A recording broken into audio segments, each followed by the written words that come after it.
There comes a moment when your soul whispers what your lips were too proud to say. A moment when the fight in you grows quiet, not because you've been defeated, but because you've finally understood who the battle belongs to. I've tried. I've carried it.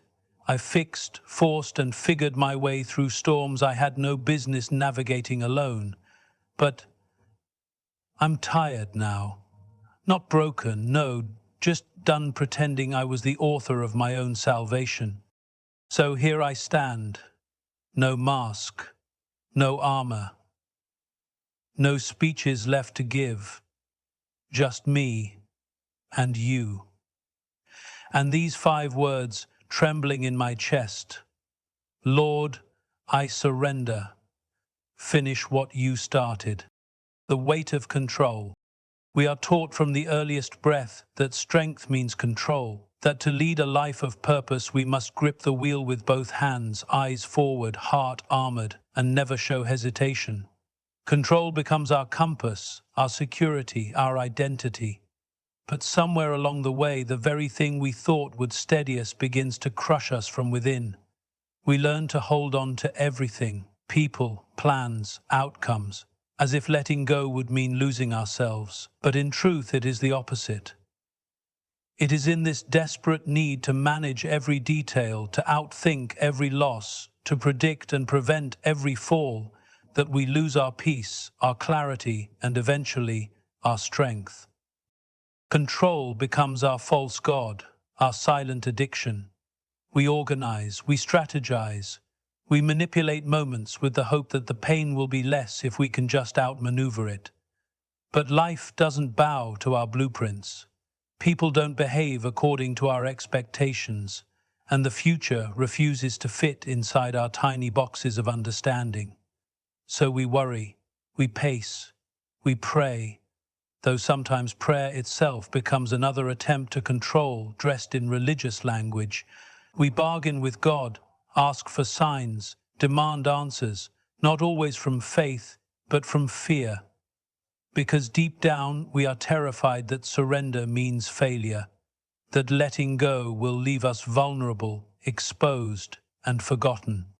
But God never asked us to carry the weight of sovereignty. That role was never ours to begin with. The illusion of control was a test we created, not a truth He handed down.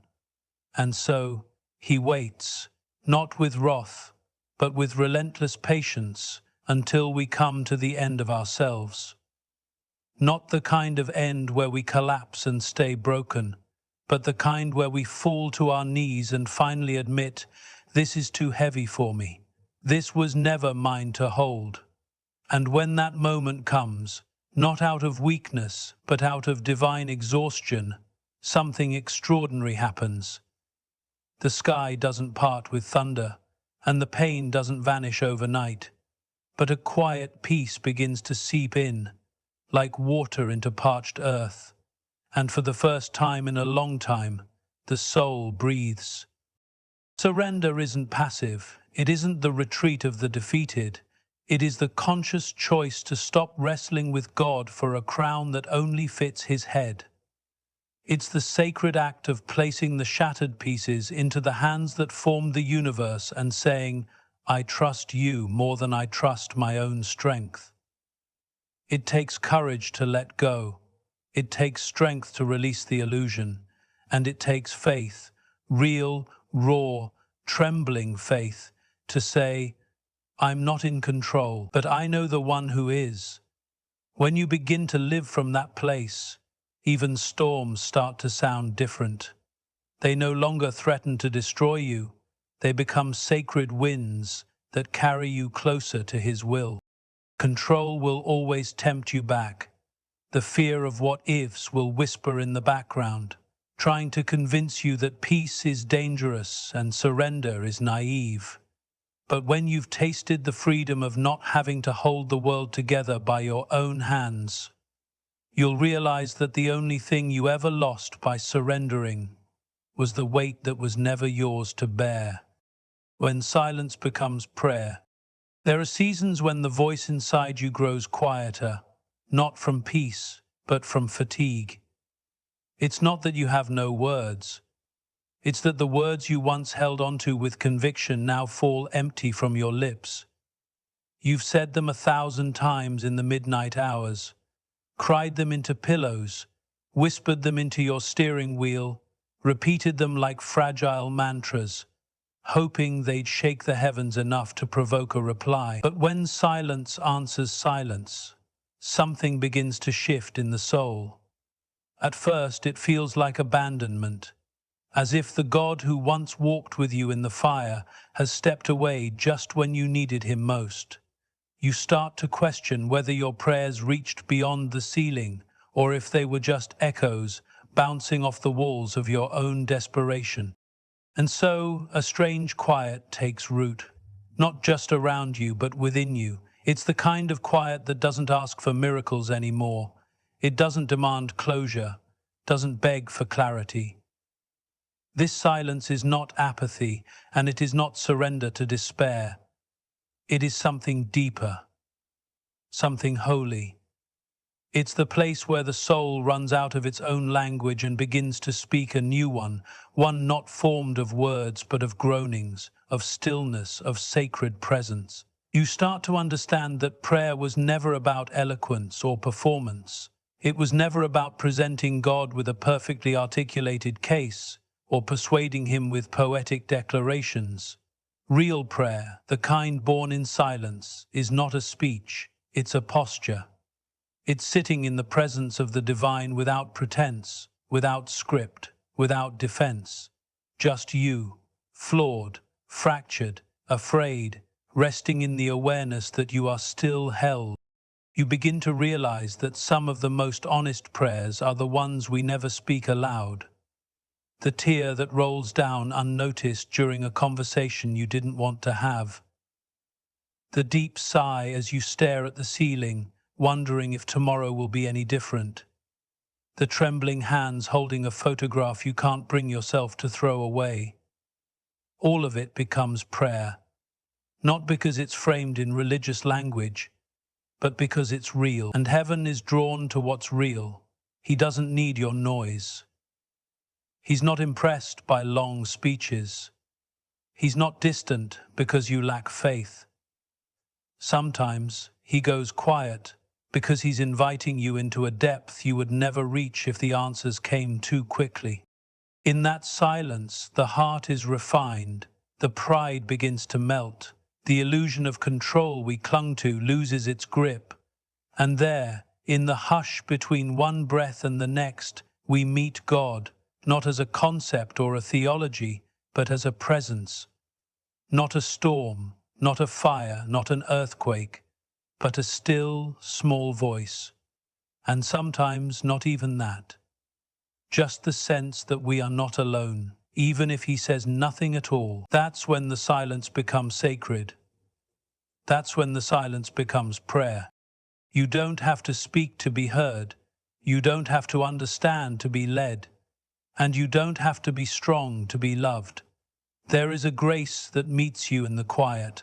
A grace that doesn't rush your healing, doesn't force your voice to return before it's ready. It just waits. It sits beside you in the dark and whispers, without words, I'm still here.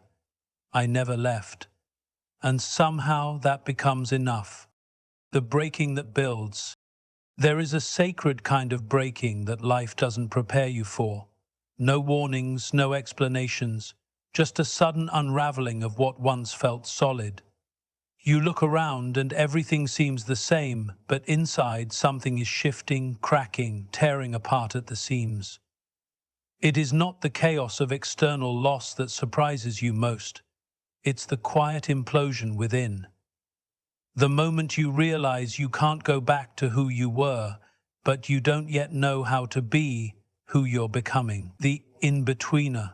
The crushing, that uncomfortable, unfamiliar space where faith is no longer just a song or a quote or a Sunday ritual. It's a lifeline, and sometimes the only thing left standing when everything else falls apart. It's easy to feel betrayed by the breaking.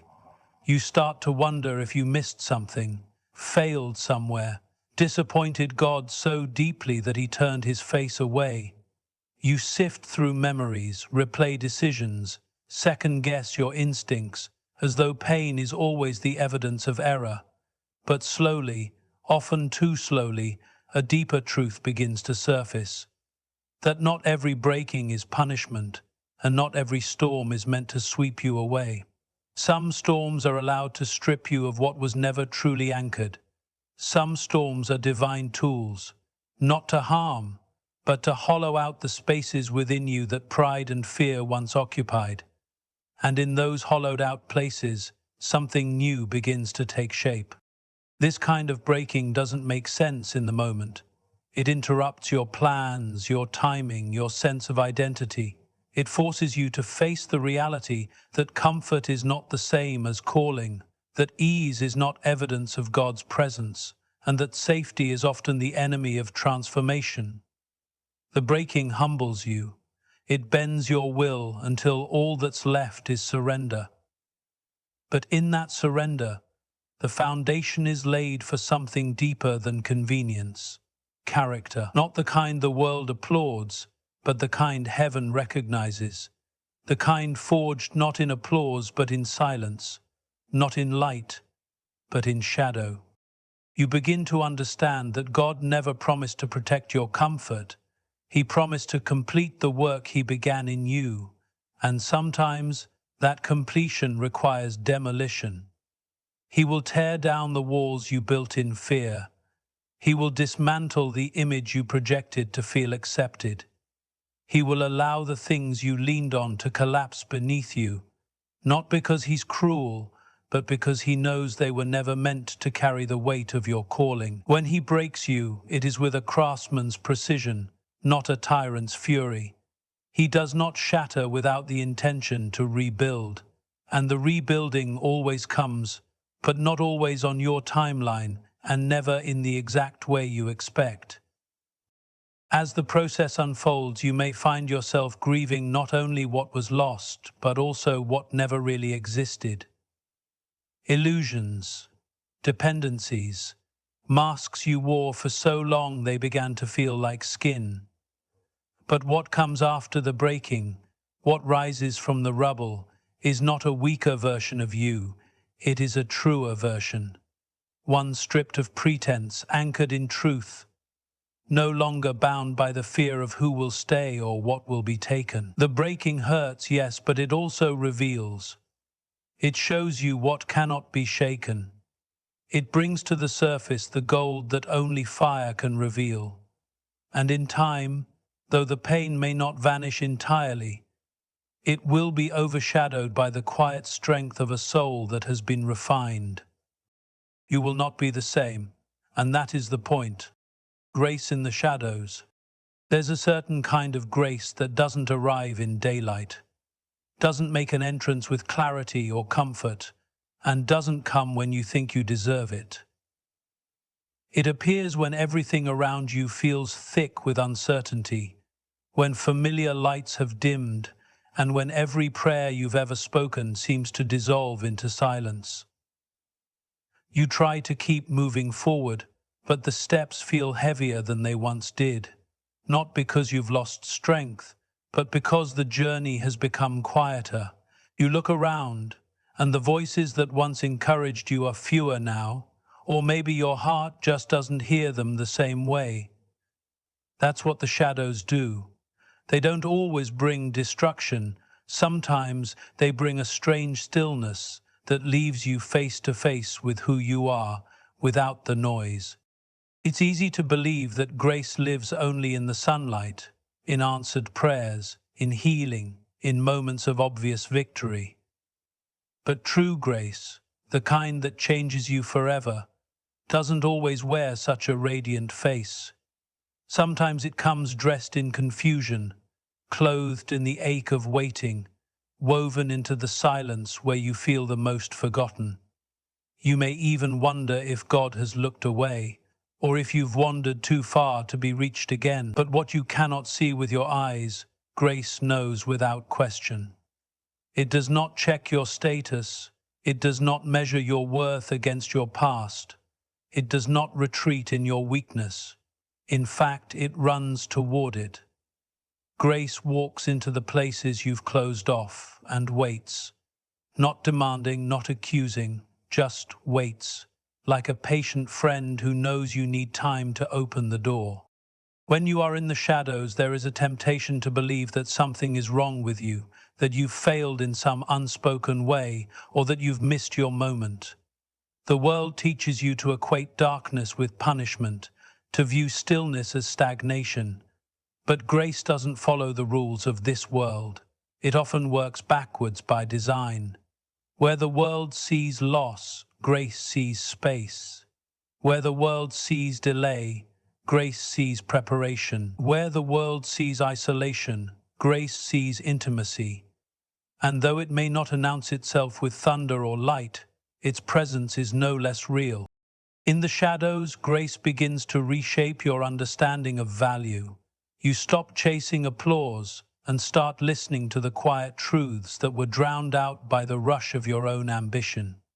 You begin to realize that being seen by God is not the same as being seen by people. And sometimes being hidden is not a punishment, but a protection. Grace in the shadows is subtle. It doesn't remove the pain, but it accompanies you through it. It doesn't erase the questions, but it teaches you to sit with them without panic. It whispers when you expect it to shout. It strengthens when you think you're too weak to keep going. And it often reveals its power not in the absence of struggle, but in the fact that you are still standing despite it. What grace builds in the shadows cannot be shaken by the storms that follow, because once you've been carried through the dark, you no longer fear it. You begin to trust that if you could be found there, you can be found anywhere. And what once felt like abandonment begins to look like alignment. Alignment with a purpose greater than your understanding and a timing beyond your control. You learn to walk slower, to breathe deeper, to trust longer, and in doing so you carry something that cannot be faked. It's not confidence, it's not pride, it's something quieter, something eternal. It's grace, real, raw, undeserved, and it will meet you even there. The sacred continuation. There is something holy about unfinished stories, something profoundly divine in the process that refuses to be rushed, in the journey that has not yet arrived, in the soul that is still being written. We are a people obsessed with conclusions, with results, with the satisfying sense that the chapter has closed neatly and the lesson has been learned. But life, especially the kind molded by heaven's hand, does not operate according to our urgency. Growth rarely announces itself. Change seldom looks like victory when it arrives, and more often than not, the good work God begins in us doesn't unfold on a timeline we understand. It stretches through years, through silence, through setbacks that feel like regressions, through moments where nothing looks like progress and everything feels like wilderness. It's easy to believe that delay means denial, that the lack of resolution is a sign you've been forgotten, left behind, or somehow disqualified. But that belief is rooted in fear, not in truth. Because the work that heaven starts is never abandoned mid-sentence. There is no divine hand that begins a masterpiece and leaves it to collect dust on the easel. Every trial, every waiting room, every unanswered question is not evidence of a paused plan. It is part of the plan itself. What feels like stagnation is often the precise environment God uses to prepare a soul for what it was born to carry. The refining doesn't feel beautiful while it's happening, the stretching, the humbling, the exposing of weakness. It feels like you're coming apart, but in reality, you're coming alive. The sacred continuation means that your story isn't defined by a single moment, a failure, a delay, or a wound. It means that God sees the entirety of your journey, not just the chapters you wish to highlight. He doesn't flinch at your detours or erase his promises because you stumbled. The continuation is built on the foundation that what God starts, he intends to finish, and not 1 ounce of your pain will be wasted in the process. That truth doesn't always remove the ache. It doesn't always clarify the path, but it does anchor you in the knowledge that you are not drifting aimlessly.